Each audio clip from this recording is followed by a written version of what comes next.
હવે વાત નાગરિકોના સૌથી મોટી સમસ્યાની સમસ્યા રોડ રસ્તાની।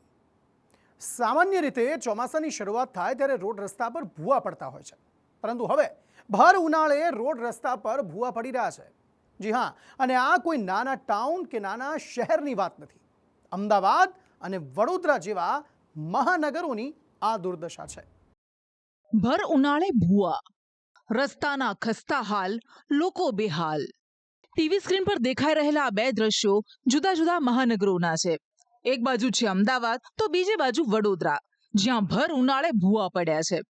થોડા દિવસો પહેલા અમદાવાદના બોપલ વિસ્તારમાં એક ભૂવો પડ્યો હતો, પરંતુ આ તો મુશ્કેલીની શરૂઆત હતી, કારણ કે તેના બાદ શહેરમાં ભૂવા પડવાનો સિલસિલો શરૂ થઈ ગયો, અને તે પણ ભર ઉનાળે।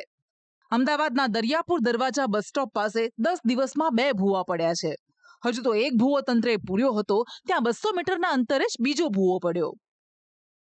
15 દાડા બી નહીં થયા ને 10 દાડામાં પાછો પડી ગયો।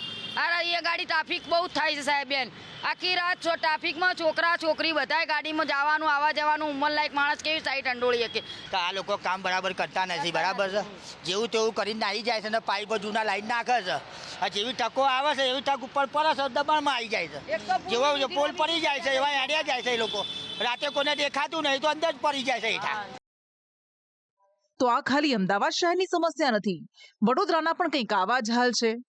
બરોડા પ્રોડક્ટિવિટી કાઉન્સિલ રોડ પર પણ આજે મસ્ત મોટો ભૂવો પડ્યો, જેને લઈને એક જાગૃત નાગરિકે ભૂવામાં ઉતરીને તેનો વિરોધ નોંધાવ્યો।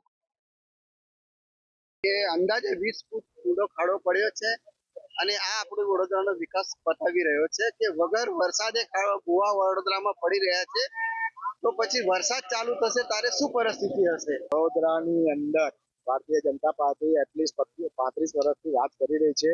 માત્ર અકોટા વિધાનસભામાં 35 થી વધારે ભૂવા પડ્યા છે, અને વડોદરાની વાત કરી એટલે જેટલું એમને શાસન નથી કર્યું એનાથી વધુ તો એમના ભૂવાઓ માત્ર અકોટા વિધાનસભામાં પડ્યા છે। શહેરોની સ્થિતિ જોતા સવાલ ઉઠી રહ્યા છે કે શું કરે છે મહાનગરપાલિકાના સત્તાધીશો? કેમ ભર ઉનાળે રોડ રસ્તા પર ગાબડા પડી રહ્યા છે? તંત્ર પાસે જવાબની અપેક્ષા પણ નથી, કારણ કે જો ચોમાસા વગર ભર ઉનાળે રોડ રસ્તા પર પાણી ભરાઈ શકે તો ગમે તે થઈ શકે। અમદાવાદના નિકોલમાં રહેતા લોકો છેલ્લા 3 મહિનાથી ગટરિયા પાણીની સજા ભોગવી રહ્યા છે, પરંતુ તેનો હજુ સુધી કોઈ ઉકેલ નથી આવ્યો। અહીંયાથી સૌથી મોટી સંખ્યામાં આજ સુધી જમીનની નીચે ભ્રષ્ટાચાર કર્યો છે, હવે જમીનની ઉપર ભ્રષ્ટાચાર કરવામાં આવી રહ્યો છે। આ 1 મહિના છે કાયમ પરિસ્થિતિ આને આ જ છે।